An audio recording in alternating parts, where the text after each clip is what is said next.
welcome to Real Life Cooking. We're back on a Monday. Happy Monday, everyone. Just gonna get Instagram started. You know you can watch Real Life Cooking on Facebook and Instagram. So let's go ahead and get Instagram. Hey Instagram, welcome to Real Life Cooking. Happy Monday. I just repeated this to Facebook. Let's make sure everyone can see over there. There we go. Yes, you can see my beautiful kitchen. Welcome to Real Life Cooking. Let me get back here. Real Life Cooking. It's like the first time I've done this by myself in a long time. I'm like, where's my friends?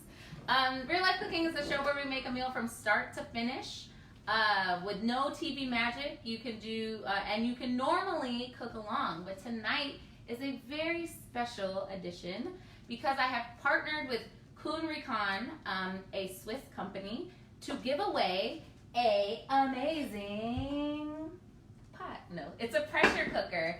For those of you who are unfamiliar with pressure cooking, it really heats up inside. You need a little bit of liquid, and it heats it up super fast, so your food cooks like a snap. Like you can cook potatoes in 6 minutes, you can cook rice and beans in 10 minutes.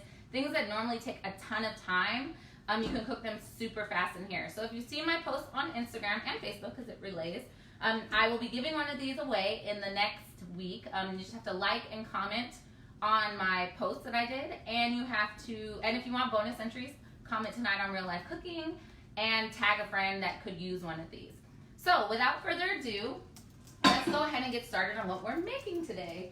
Today we are making short ribs, and because it is fall time, we're gonna be making apple braised short ribs, and I'm gonna pair it with a cauliflower risotto. So for all you keto fiends out there, this is keto actually.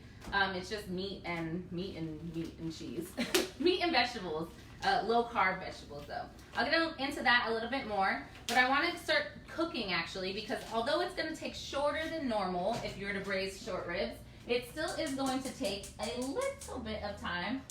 So I'm going to go ahead and start heating up my pressure cooker back here on a low heat while I salt my short ribs, salt and season my short ribs. Now I want to talk just a little about short ribs as I'm doing this. These short ribs right here are called English cut short ribs. Now these short ribs are a little bit bootleg because I got them from my normal grocery store, not like a specialty store. Here in New York we have Cinderella. Whole Foods even has like better short ribs than this. Normally I like to do short ribs that are like way more thick. They like a normal short rib from like Cinderella or Whole Foods would be like this thick. That would be one of them. It wouldn't be cut so small. The reason is because it's just so buttery and delicious and amazing that way. These, you know, and these are a little stingy with meat. You can see the meat on there, and this fat and marbling is amazing there too. So if you have the chance, actually go to a butcher and try to get them like a little bit thicker, and it'll be a lot more juicy and amazing. But we are in a pinch, and so we are using these short ribs.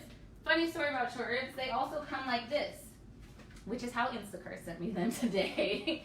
These are flank steak, or flank cut short ribs, so they're thin, and these are used mainly for like Korean barbecue. So if you are going to recreate this recipe, do not get the flank cut short ribs because flank cut short ribs, you're gonna do high heat and quickly, and you wanna marinate those first.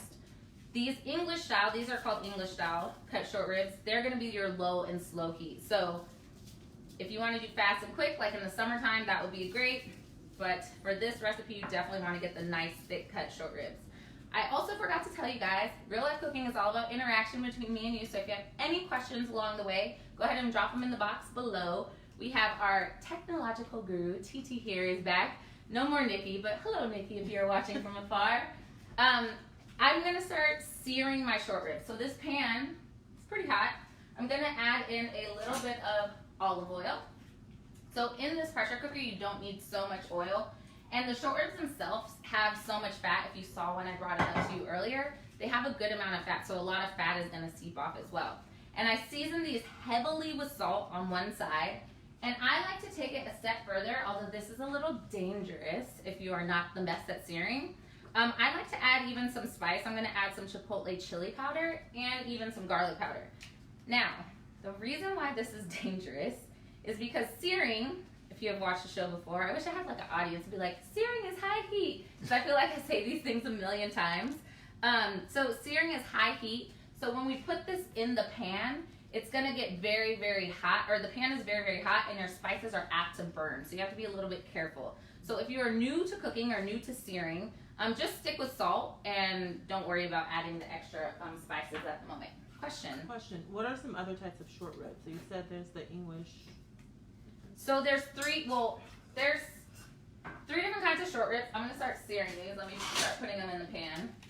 And you want to make sure you hear that sizzle. There's three different kinds of short ribs. There are like the prime short ribs that are like brisket, like nice and fatty, and those are going to be the kind that you'll get from like your specialty store or your actual butcher. There's chuck short ribs, which are going to be a little lesser in quality, but still like these. These are chuck short ribs. And then there are also what am I talking about? Oh, and then these are essentially the same thing, like your prime or your chuck, but they're just cut thin. So these are beef chuck thin flanked short ribs, so they're very thin. I'll take one out of the package in a second. Just want to make sure I'm searing my short ribs. Now, whenever you're real life cooking, there we go. Whenever you're searing your short ribs, I'm definitely not going to throw that away. I'm going to definitely take it to the sink and rinse it off. Because short ribs, even though these are not the prime quality, they're definitely still kind of expensive. And that was like the best one. Every time, the best one falls on the floor. Always. That was with Chris. All right. Whenever you're seeing, don't just put it back on here. It needs to be rinsed off. All right. Whenever you're searing something as well, you don't want to crowd your pan, because why don't we crowd our pan, Titi Lio? Because it'll bring the heat down and it won't get that sear that you want on there. Yes, because it will create moisture, and moisture is the enemy of searing. Now, I just rinsed off this. Don't judge me, people. I'm cooking for myself and my friends at home. They saw what happened. I'm inspecting this short rib. There's nothing weird or on it. But I am wiping off that moisture, because moisture is the enemy of searing. So, all right. Also, I only seasoned one side, so I want to make sure to season the other side right now with a ton of salt. Now, everyone that watches this show is probably like, oh my God, you're using like so much salt. But salt is flavor, and when you season at the beginning and you season in layers and levels, at the end you won't have to add any salt, because that's like the best thing when you get to the end of a recipe and you're like, oh wow, this tastes so good. And you don't even have to add any seasoning to it, because you just seasoned in layers throughout the whole thing. Question? One comment. 5-second rule, more like 30 seconds. And then the question is, did you allow the short ribs to come to room temperature first before you started searing it? That is a great point, whoever made that point. Whenever you are searing any kind of meat, not just short ribs, steak, pork, chicken, it's a really good idea, if you have the time, to allow it to bring down to room temperature, because anytime you shock something from really cold to really hot, or really cold to really hot to really cold, you're tightening the protein structures, which can lead to tougher meat. So yes, of course I let them sit out to room temperature beforehand. I'm just turning my short ribs around in this pan. I can fit about, so this is a 7.9 quart pressure cooker, and I can fit 6 short ribs in there comfortably. Remember, we don't want to crowd our pan when we're searing, because if you crowd your pan, you will create moisture and you won't get that nice sear. Why do we sear things? We sear them so that the juices can stay nice inside. Also, we're searing them just for the color. You know, when you eat something, you eat with your eyes first. So if you are eating something that's kind of like not brown and crispy and amazing, you're gonna like be kind of turned off from the beginning. Whereas opposed to when you see like juicy, like brown, amazing looking chicken, you're gonna be like, oh yes. Your mouth actually really scientifically starts watering when you see something that looks better than like plain, like blah, beige chicken, beige ribs. So we really want to make sure we get that sear on them. You can, in a pressure cooker, skip this step, but don't, because this will just be better. And it literally doesn't even take you so long at all. While we're getting this nice sear, actually I can turn over the last two. I put in a little bit after our mishap of the short rib falling. while these are finishing up searing, I'm going to start cutting some of our things that we're going to put into there. I'm going to start cutting some onions. Question? Can you tell us again about what we need to do in order to enter the drawing for a pressure cooker? To enter the drawing, so today is a special episode of Real Life Cooking. I'm giving away, I'm not giving one away, sorry guys. But I partnered with Kuhn, Rikon, the Swiss-made pressure cooker company, to give a lucky viewer a pressure cooker for your own fall treats that you're making. And to enter, you have to go to my post where I talk about it, the giveaway post. Follow Chef Lean, follow Kuhn Rikon, and if you want bonus entries, you can comment on the video below, and you can tag a friend on the giveaway page. And the contest will run until next Saturday, and it's open to anyone in the U.S. Sorry if you live not in the U.S., but if you live here, you can get one too. All right, I'm gonna cut my onions. Now the great thing about braising, you know, like when you're making a lot of other food, you always have to be really careful about your knife cuts. Well, you don't always have to, but you have to be a little more cognizant of like how you're cutting things, because how you cut things is how the end product is gonna be. In a braise, the beauty of a braise is everything gets melted down together and delicious. So you don't have to be as worried about how you're cutting everything. I'm gonna take out, these are probably done. You wanna make sure you're browning, actually no, because I need to get, there's 3 sides to these short ribs, 1 bone, and then the 3 sides of the flesh. You wanna make sure you brown every single side. So now I'm turning them on their little tippy tops. Any camera company wanna give me a camera that I can connect here so you viewers at home could see what's going on in the pan, that would be awesome. And I can add in my other 2 short ribs now. Let's add this one. Oh, just one actually. All right, I'm gonna slice up these onions, because the first thing I wanna put into my pressure cooker after I take out the short ribs are going to be the onions. Onions have a ton of flavor. We have another special guest here, Drew. Do you not like onions? No. You don't like cooked onions? No. Not even well, I don't know what to tell you then. There's gonna be some onions in here. I can pick them up. But you don't mind the flavor of it. Like if there was onions in something, could you tell that they were here? Oh, I don't. No. I don't think so. Yeah, they just burn my eyes too. Well, maybe put some goggles on while we put these onions in here. Mm-hmm. So I'm slicing these onions pretty thin. And onions always just give a nice background flavor. And because I like onions, I think onions, when they're cooked for a long time or a short time in a pressure cooker, they turn to be a nice sweet taste, rather than the super bitter and, what is the other word, aggressive smell that they're giving off, the sulfur that they're giving off now. I'm like, actually I need to cut these faster so I can put them in the pot, because I'm going to start crying. There's no real way to avoid crying when you're cutting onions. I've heard that older onions are a little more aggressive in flavor, but how are you going to tell? Like in the grocery store, it's not like, these are the old onions, so you can't really tell that way. The one thing that I have done before is put a piece of bread in my mouth, like when I first started cooking, and the bread somehow kind of absorbs that as well. All right, so I'm taking out these short ribs. So they're just brown. I have one more to put in. And I have that one in there too. Whew, a lot of smoke going on. I need to season the back of this short rib here. Now, this may be against what anyone has ever taught you as a master chef. So normally you want to brown everything and then start adding in your alliums. This is real life, and I'm sometimes just want to cook in a hurry. Also, I've noticed when you only, like right now, I only have 2 short ribs. You guys see? Look at this amazing long handle that this thing has that allows me to pick up this big 7-quart thing with a nice ease. So what I found is when you only have 2 things left browning in there, your pot, the fond on the bottom, which is the nice bits and pieces that came off of the beef or whatever you seared, it starts to burn. So rather than have to lower down the heat and like wait around, I just start adding in the onions and let those other 2 pieces kind of sear off as the onions start to do their thing as well.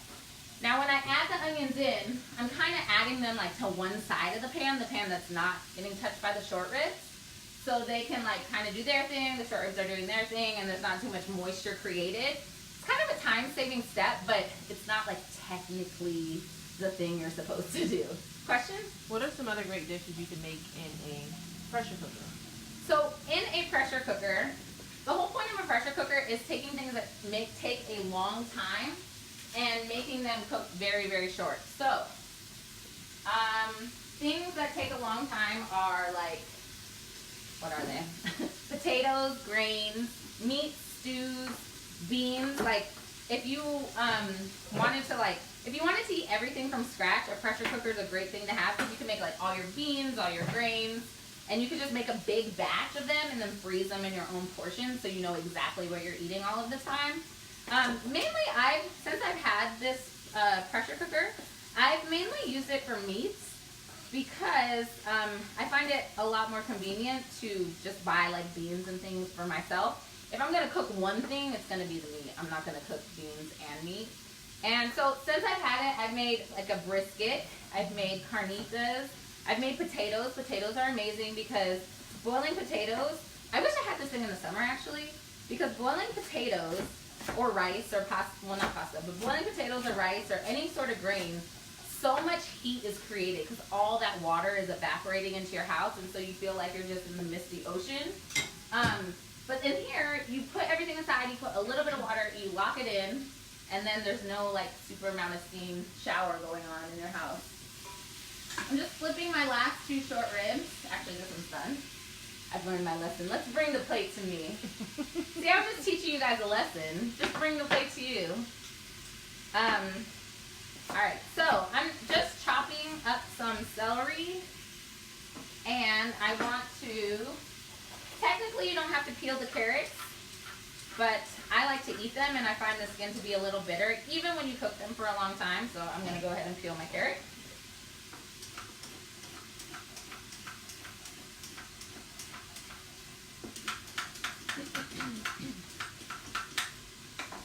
Alright, let's move this out of the way. I'm going to cut the carrots. So, typical mirepoix. Mirepoix is a mixture, American mirepoix. Every culture kind of has their own version of mirepoix. Well, this is actually, mirepoix is a French word, but mirepoix means celery, onion, and carrot. And it's kind of the basis for, I mean, Americans have kind of stolen it as theirs, like we do many other things. But in the South, their mirepoix would be bell peppers. They call it the Holy Trinity: bell peppers, celery, and onion. And that's like the basis of jambalaya, gumbo. But celery, onion, and carrot is kind of like the French and American way of like starting any kind of soup or making any kind of stock. And each element brings, man, we're just getting real excited over here today. Each element brings its own flavor to the mirepoix. The carrot brings a sweetness. The onion brings also a sweetness, but kind of like a spiciness to it. And the celery brings like a green flavor. If that makes sense to you at home, a green flavor. All right, where is a spoon? I want to stir ahead my onions. So I just want to show you, if I can, without this falling over. Whoa. So you see that top part is where the short ribs are still cooking and the onions have started to do their thing, but they weren't really disturbing the short ribs from browning over there. All right, question? Comment. It smells really, really good right now. I just have to say that. I was like, who said that? They can smell it at home? Wow. All right, we're going to put our carrots, our onion's already cooking, and we're going to put our carrots and celery in. So if you wanted your broth or whatever you're making to be more sweet, you could add more carrots. If you wanted it to be a little more green or earthy, you could add more celery. And if you wanted it to be more like spicy, it's more onion. But in general, you normally put more onion than either of the other two things. Also, I want to add in some garlic. This is a place where you could go really crazy with garlic, because garlic really adds an amazing flavor to soups and stews and broths and things like that. I'm just going to put 2 cloves in. I'm not going to slice it because as it pressurizes and cooks together, the flavors will come out, and I'm not really too concerned about having like slices of garlic in my thing. So I'm going to take off the top and bottom, smush it down, and I'm going to peel it because I don't want the peel inside, but I'm just going to smush it so it gets that flavor without all those little pieces of garlic. Also, at this point, I want to add more salt. Don't freak out there. Everything we just put in has no salt in it, so this is how we're creating another layer of flavor, just like 2 pinches or so. Also, these are apple braised short ribs. Special for the season. I think beef pairs really well with sweetness. That's why people like barbecue so much, because it's basically sweet. But this is natural sweetness that we're going to add. I'm just going to rinse off these apples. And it's like super, oh, you know what? One moment, please. Pause. Ignore what's happening over here. For the season, apples are super in. I actually just went apple picking on Saturday, but you just saw me take those stickers off, so those are clearly not from apple picking. I use them actually to make apple crisp. So you can delicious, use, by the way. you can use any kind of apple here. I prefer an apple that has a little firmness to it because obviously we're steaming it, so it's going to get soft anyway. And I don't really want it to turn to mush. I want it to hold a little bit of shape at least, so I know what I'm eating. So when you're serving it, people know there's like apple in there and not just like weird mush. I'm going to slice it, but you can do whatever you want to it. They're about 1/4 inch thick. I'm going to add these in, and then go ahead and slice up my other apple. These are gala apples, by the way. They used to be my favorite apple when I was growing up, and I was deprived and didn't know what a Honey Crisp was. Now, apple. Honey Crisp or die until you know you have to pay for it, and you're like, $1.50 for an apple. The other day I was in the grocery store, I was like, am I really about to pay $8 for apples? And you did. And I did. Yeah. Because my whole budget in life goes to food. If you couldn't notice, or if you didn't notice, you probably didn't. I love food. Because you're fit, so no one would notice, by the way. Yeah, but ask Christopher. He knows I like to eat a lot. Alright, so I'm going to add in my apples. And I'm going to stir again. And if you have the time, the longer you can let this sit and kind of just like marinate together and get all good and amazing, the better. Because right now what we're doing, we're developing flavor. As all these things break down and cook longer, they're going to get more complex in flavor, deeper in flavor, and just more delicious in general. So I could say you could go up to like 20 minutes doing this on a low heat, but I'm not going to do that today. But yeah, at least 5 minutes, especially the onions, at least 5 minutes, but up to like 20 minutes you could do this. Question? Or comment? Oh. That was my question you answered. I randomly happen to have some fresh herbs in the house. So I'm going to throw these in as well. If you don't have rosemary or thyme, you could use dried or you could omit it. The great thing about braises is you can literally do whatever you want. But I'm going to just throw in, and I'm just going to leave it whole. There's no point. This is actually, it's been in my fridge so long, it's almost dry time. But I'm just going to leave it whole because you'll see why later when we actually plate everything up. No need to remove the stems. No need for that extra work. Alright, what else do we need? Those all the ingredients. Oh, the last thing I'm going to add, so it's kind of like my secret ingredient when I'm making braises, is some soy sauce or Worcestershire sauce. So it's just going to add like a nice umami flavor in the background and another just like depth of flavor. Like if you've ever been eating something and you're like, you get bored of it, it's because it's very one note. So when you add a lot of different flavors, we have the mirepoix, we have the apples, we have the thyme, the rosemary, garlic, and then just as like one little extra like poo, it's gonna like really take it over the edge. Hopefully, yes, poo, pow, one of those things. So I'm only gonna add like a tablespoon. It's pretty salty, and we've added quite a bit of salt, but it's really gonna add a nice depth umami flavor in the background. All right. Now that we've added, so we've added onions, celery, carrots, garlic, thyme, rosemary, soy sauce, and salt. I'm gonna add my short ribs back in. I also wanna bring these over to you so you can see the nice color that I've developed. Clearly they're not cooked all the way through, but I've developed some nice color on there. These are probably going to fall off the bone because they kind of already are.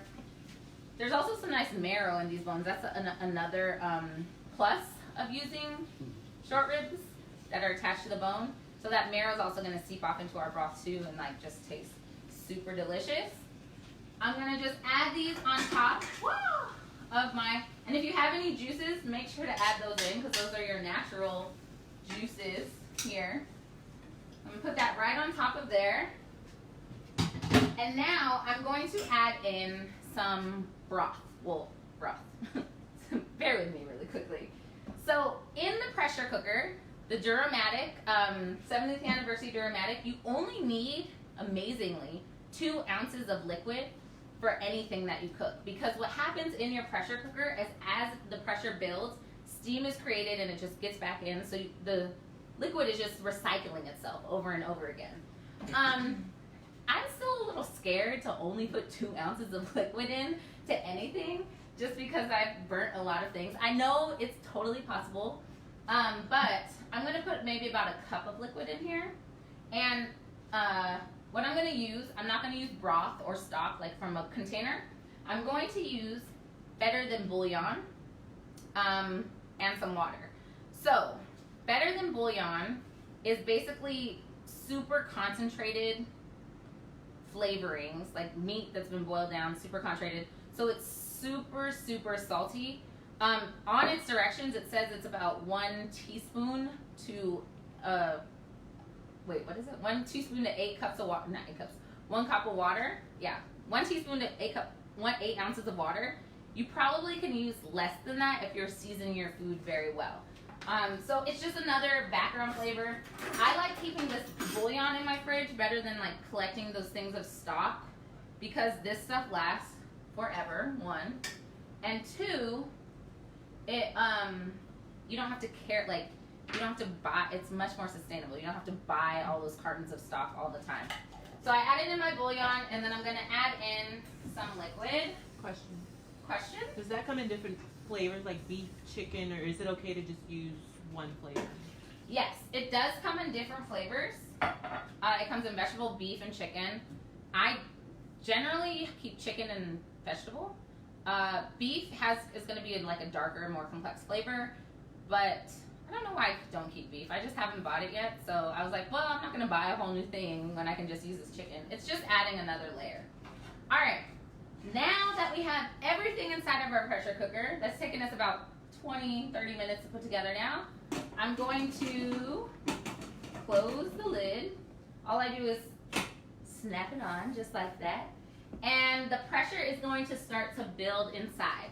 As the pressure starts to build inside, this little thing, so scientific, this little hat, we'll call it, is going to rise up, and this little knob has 2 different levels, 2 different lines, both red and 2 different lines, and each line shows like the level of pressure that the pressure cooker is at. I'm not a scientist, nor am I a physicist, but as I was reading, it says that it has, the first level is like 8 pounds of pressure being put onto whatever you're cooking, and the second red line is going to be 15 pounds of pressure. I'm sure there's a much more scientific explanation for this. But basically, the first line is like medium, the second line is like high. So whenever you're cooking meat, you want to be on the second level of high. And you don't have to worry about your pressure cooker exploding because it's going to be releasing all of the steam from here. And so yeah, we just like literally, we're done now. We could just walk away, hang out. Any questions about my life? Just kidding. We're going to, yeah, just let it hang out and do its thing. Why I like this pressure cooker better than an Instapot or a crock pot or something like that, this actually is going to use less energy. Sustainability is key, because it's just taking the fire, your gas that you're burning, and it's just reusing the same energy as opposed to like a crock pot or anything you have to put into the wall that's constantly drawing energy out. I also like it because you can control the level of fire, and it's like way easier to clean. Like sometimes I just don't use equipment in the kitchen just because I don't want to clean it. Like blenders, food processors, big crock pots, like anything that's heavy, I'm like, do I really want to make this? No. But this is generally like the size of a regular pot, so it's like so much easier to clean and just a lot better. All right, back to our short ribs that I was talking about before. I promised you I would pull these out, even though now I don't know what I'm going to do with them now that I pulled them out. These are our beef flank short ribs. They look like this. They're skinny. They're the Korean barbecue kind. So no for braising, yes for marinating and grilling. Question? Question, does the pressure cooker work on an electric stove? Yes, it does. There's some specific directions within the instruction booklet of how exactly it works on an electric stove, but it definitely works on an electric stove. All right, next, what am I making to pair with it? This is so weird. Normally I have everything planned out because you guys can cook along, but today I was like, I'm just gonna wing it. Making braised short ribs, and then I want it to be keto, so we're gonna today we're gonna make risotto cauliflower. So let's get started on that. Let me pour out this water that I don't need. And let's grab the ingredients we need for our keto risotto. Please, Italians, do not kill me because they're like, what? Do not call this risotto. I thought I would be very on trend and make something keto today because everyone in my life that I know is doing keto. And keto is actually one of the easier ways of eating because you get to eat all the amazing things. You get to eat meat, you get to eat cheese. The only thing you're really cutting out is sugars and carbs, which carbs are sugars. So if you're a sweet tooth, keto might be super hard. But if you like meat and cheese, like me, it's really great. But I like everything, so it's not really great for me. But cauliflower is actually one of the vegetables that is low in starch, so it's pretty good for you to eat because you can only I think you can have like 5 grams of carbs a day or something like really crazy. I would never do it. So to get started on our cauliflower risotto, I'm going to, that's another thing, you can have butter, one of my other favorite things. I'm going to put about 2 tablespoons of butter into a pan and start, actually I don't want to use that one, back here. And just start melting it. And then I'm going to be using already riced cauliflower. So you can make your own riced cauliflower if you have a giant kitchen that has a food processor, or if you want to spend time and like chop it with your knife, like more power to you. Like you are excellent. You are living in a non-real world or an amazing world where you do it all. I buy let me not show you the brand because I don't really care about what brand it is as long as it's chopped up just like this. So you can find this now very easily in stores. Can you guys see? There you go. Very, very easily in stores now. They also make, broccoli like this. It's also very easy to find spiralized like zucchini and butternut squash now too, which is an excellent alternative to pasta. So I'm melting my butter. I want to get my garlic ready.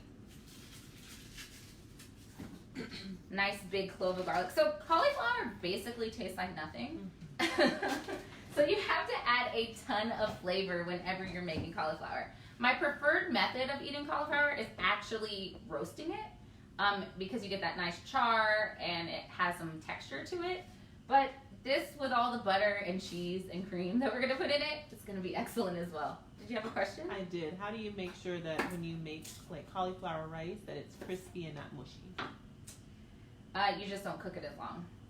So if you need texture to what you're eating, you would cook it for very, very little time.